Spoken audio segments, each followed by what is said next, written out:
कि कोई पापी व्यक्ति पाप कर्म करके मर जाए, प्रेत योनि में भटक रहा हो, उसको कथा सुना दी जाए, वो मुक्त होता है। ऐसी कोई घटना है कि आप मन से बोल रहे हो? तो सत कुमारों ने कहा नहीं नहीं नारद जी, एक इतिहास है, इतिहास है ना, पुरानी घटना है। तुंगभद्रा नदी के तट पर एक आत्मदेव नाम का पंडित जी रहता है। पंडित जी तो बड़ा शुद्ध है, बुद्ध है। उसकी पत्नी का नाम है धुंधली। धुंधली कैसी है? लोकवार्ता रति क्रूरा। धुंधली का अर्थ आप लोग जानते हैं? जब ज्यादा ठंड पड़ती है तो धुंध होती है, जो कोहरा होता है ना, उसको धुंध कहते हैं। और उस धुंध के प्रभाव से सामने की चीज दिखती नहीं है, धुंधली धुंधली दिखती है। तो ये जो धुंधली है, इसको हर चीज धुंधली धुंधली दिखती है। तर्क वितर्क करती है, कुतर्क करती है, लोकवार्ता रति क्रूरा, लोगों से झगड़ा करती है। और पंडित जी के घर एक दुख है कि कोई संतान नहीं है। तुलसी का वृक्ष पौधा लगाते हैं, वो सूख जाता है। गाय है, वो भी बांझ है, गाय की सेवा करते हैं। और मोहल्ले पड़ोस वाले कहते हैं अरे पंडित जी आप तो पढ़े लिखे हैं, पंडिताई करते हैं, सब कुछ जानते हैं, मगर फिर भी आपको ये पता नहीं कि अपुत्रार्थ नास्ति स्वर्गम नैवचा नैवचा। जो अपुत्रवान है उसको कभी स्वर्ग नहीं मिलता। पंडित जी दुखी हो जाता है। और एक रोज पंडित जी ने विचार किया कि ऐसे जीने से अच्छा तो मर जाना अच्छा है। तो जंगल में गया, कुएं में कूदने ही वाला था। एक संत महात्मा आया, देखा कोई पंडित जी है तो रोक लिया और कहा कि क्या नाम है तेरा? बताया मेरा नाम आत्मदेव है। महात्मा ने कहा अरे तेरा नाम आत्मदेव चला है आत्महत्या करने के लिए, क्या दुख है? तो बोला हमारे कोई संतान नहीं है। महात्मा ने कहा जिनके है क्या वो सुखी है? आज कलयुग में सबसे बड़ा प्रश्न यह है कि कोई रो रहा है कि हमारे संतान नहीं है। तो जरा छाती पर हाथ रख के विचार करो कि जिनके है क्या वो सुखी है? पेपर में आता है, टीवी में आता है, आप लोगों ने तो सबने सुना ही है क्या क्या आ रहा है। और बताया महात्मा ने कि देखो सुख का संबंध संतान से नहीं है, सुख का संबंध मन से है। कोई किसी को सुख नहीं दे सकता, कोई किसी को दुखी नहीं कर सकता इस संसार में। मन से सुख है तो सुखी है, मन से दुखी है तो वो कहीं भी दुखी है। और महात्मा ने कहा देखिए महाराज आप तो एक जन्म की बात करते हैं, सप्त जन्म बधे ना भी पुत्रम नैवचा नैवचा। मैं तेरे 7 जन्म को देख रहा हूँ, पुत्र होने नहीं वाला है। और जो सुना तो अब तो 7 गुना दुख बढ़ा दिया। तो पंडित जी तो और रोया, चरणों में गिर गया, सिर पटकने लगा। महाराज अब आपने 7 गुना दुख बढ़ाया है तो यही आपके चरणों में सिर फोड़ करके मर जाऊंगा। और महात्मा जी ने भी सोचा कि अच्छे भले हम जा रहे थे, जबरदस्ती पीछे लग गया।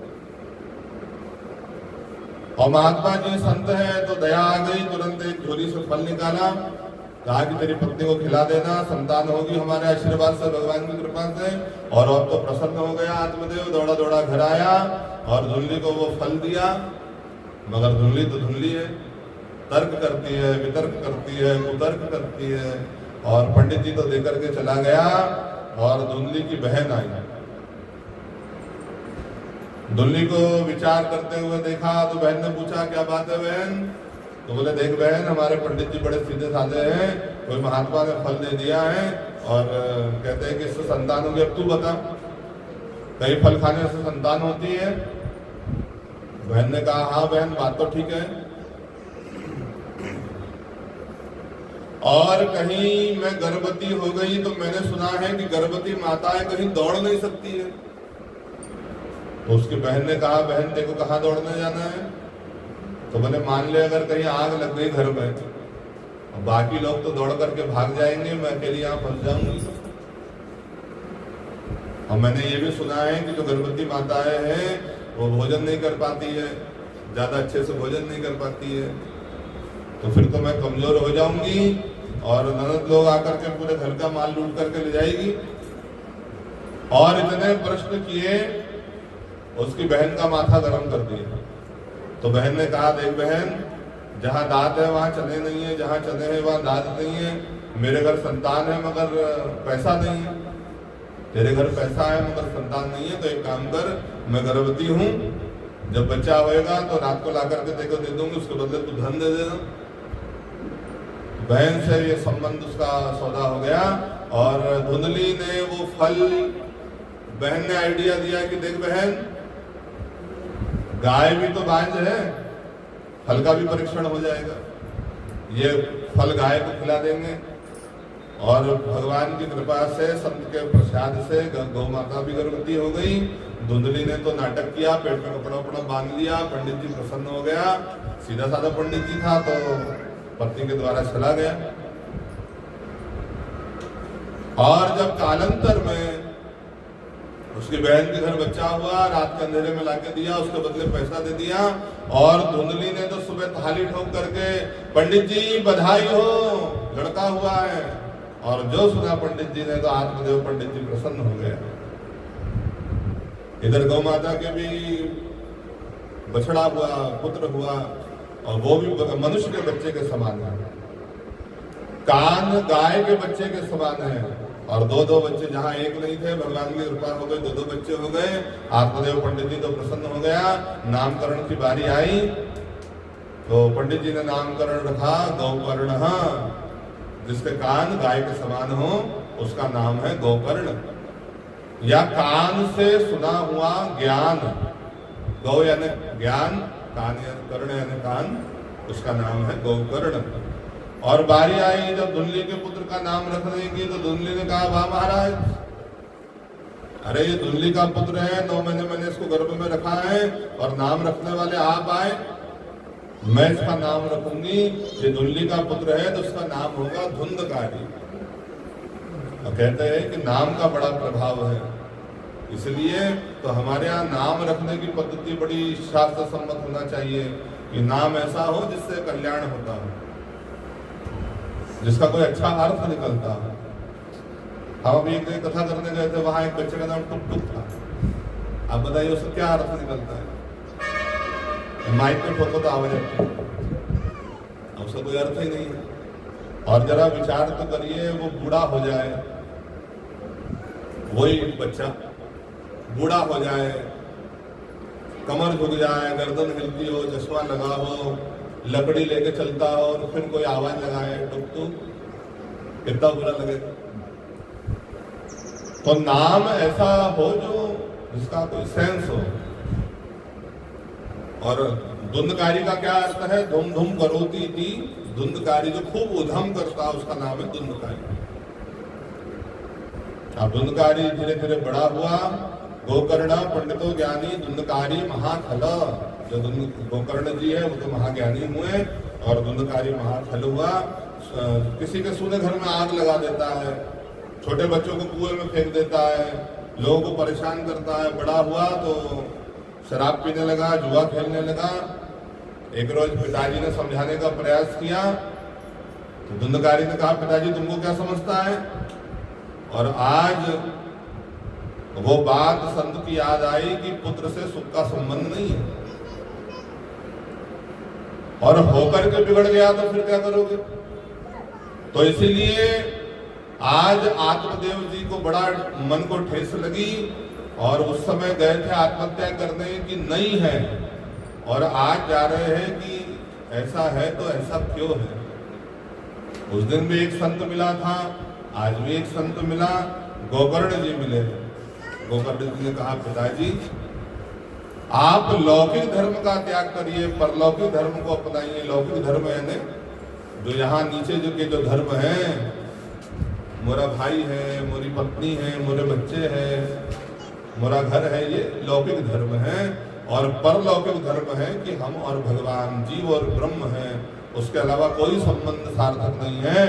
ये परलौकिक धर्म है। पिताजी अगर हाथ कुछ करना चाहते हैं तो भगवान की सेवा करवाइए, आंखें कुछ देखना चाहती है भगवान का दर्शन करवाइए, कान को सुनना चाहते हैं भगवान की कथा सुनाइए। और परलौकिक धर्म को जो अपनाया और भागवत का पाठ करके आत्मदेव पंडित जी तो परम धाम को प्राप्त हो गए।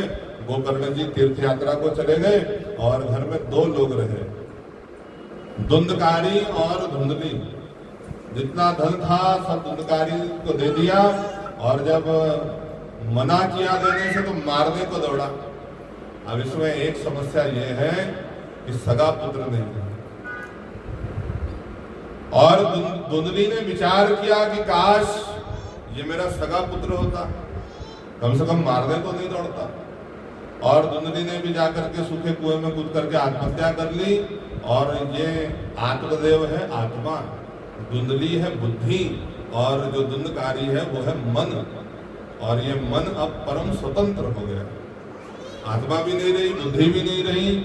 और जब आत्मा से काम नहीं लोगे, बुद्धि से काम नहीं लोगे, मन परम स्वतंत्र हो जाएगा। और जो परम स्वतंत्र मन है वो 5 विषयों से मित्रता करता है। 5 विषय, ये जो स्पर्श रस रूप गंध इत्यादि जो विषय हैं, यही 5 गणिकाएं हैं। 5 गणिकाओं से उसका संबंध बना है, वैश्याओं से। घर में ला करके रख लिया विषयों को, तो धन चाहिए, जब तक कि उनकी पूर्ति करते रहो तब तक कि उनको और विषय लगता है, धन लगता है। तो गणिकाओं ने धन मांगा, और जब धुंधकारी ने देखा कि अब धन खत्म हो रहा है तो राजा के घर चोरी करी, ला करके धन दिया। और गणिकाएं समझ गई कि ये तो पकड़ा जाएगा, मारा जाएगा, इसके साथ हम भी मारी जाएंगी। तो सोते हुए धुंधकारी को मारा, चिल्लाया, और जो चिल्लाया तो तप्तांगारा समूहश्च, वही एक चूल्हा जल रहा था, गरम गरम अंगारे निकाल करके उसके मुंह में भर दिए, और ऐसी दर्दनाक मौत धुंधकारी की हुई। जीवन भर पाप किया, और ऐसी जब मौत हुई तो प्रेत योनि में गया, प्रेत बना।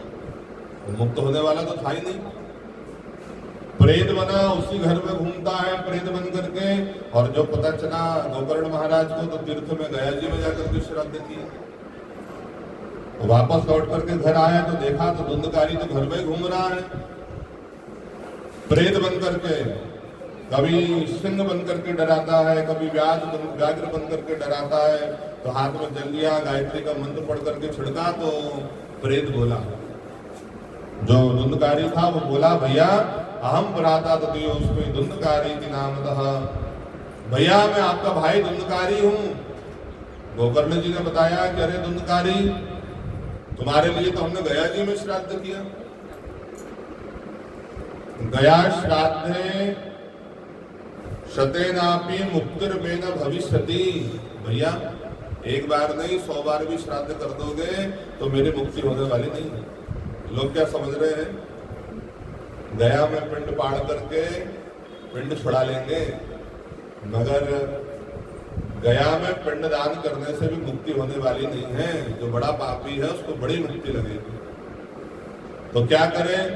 तो गोकर्ण जी ने सूर्य भगवान से पूछा कि भगवान, सूर्य के उपासक है गोकर्ण जी, मेरा भाई प्रेत योनि में भटक रहा है, क्या करें? तो सूर्य भगवान ने बताया कि गोकर्ण जी, श्रीमद् भागवतान मुक्ति सप्ताह वाचनम कुरु इति सूर्यवच सर्वे धर्म रूपम श्रुतम। सूर्य भगवान ने कहा कि भागवत जी का पाठन करो, सप्ताह विधि से यज्ञ करो, सप्ताह तक के 7 दिन तक के कथा बोलो, तब जाकर के उसकी मुक्ति होगी। और गोकर्ण जी ने कथा बोलना प्रारंभ किया।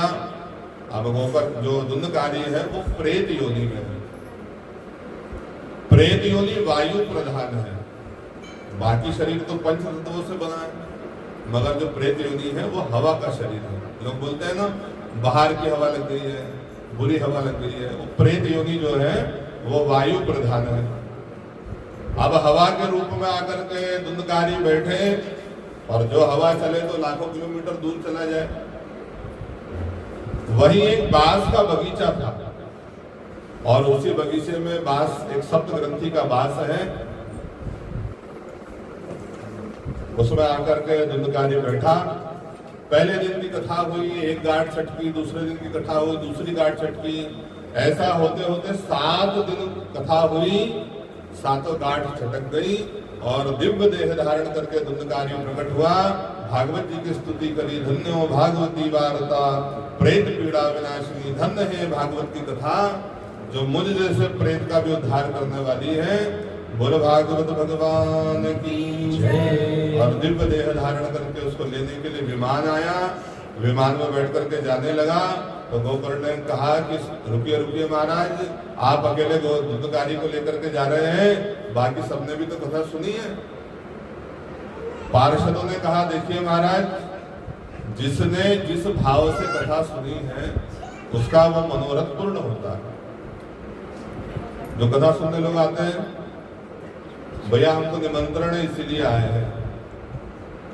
कोई बोला कि भैया अब घर में बच्चे नहीं सोने दे रहे तो क्या करें, तो चलो भागवत सुनेंगे। कोई बोला कम से कम 2 घंटे तो कटेंगे, आज कोई काम नहीं है तो।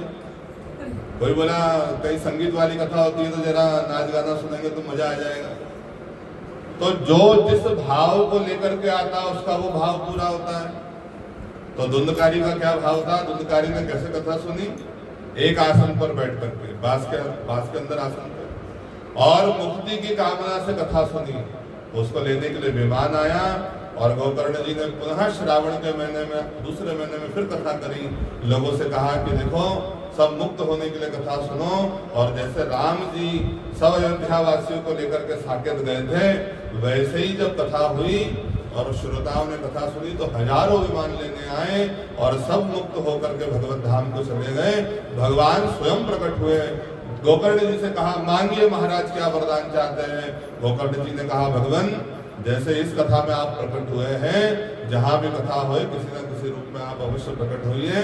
और भगवान अंतर्ध्यान तथास्तु कहकर के भगवान अंतर्ध्यान हुए।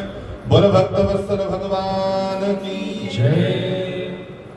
तो श्रोता बंधुओं, ये 5 अध्यायों की कथा महात्मा की यहीं पर विश्राम लेती है। तो आज की कथा यहीं पर विश्राम। कल की कथा में हम लोग श्रोता वक्ता के क्या नियम है, कैसी कथा होना चाहिए, कैसा मुहूर्त निकलना चाहिए, सुखदेव जी के जन्म की, राजा परीक्षित जी के जन्म की, महाभारत की कथाओं को सुनेंगे। तो ठीक 4 बजे से कथा प्रारंभ होगी। आप सभी लोग 4 बजे कथा सुनने के लिए अवश्य आए। आइए हरिनाम संकीर्तन के साथ बोले राधा रमण भगवान की जय। जय जय राधा रमण हरि बोल, प्यारो राधा रमण हरि बोल।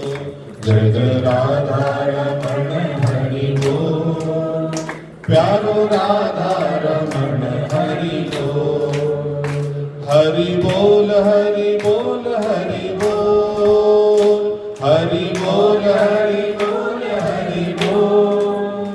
जय जय राधा रमण हरि बोल, जय जय राधा रमण हरि बोल।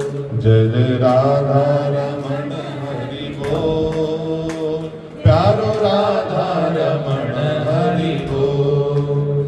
जय जय राधा रमण हरि बोल, प्यारो राधा रमण हरि बोल। बोल राधा रमण भगवान की जय। भागवत महापुराण की जय। आइए सब लोग आरती के अपने स्थान पर खड़े हो जावे।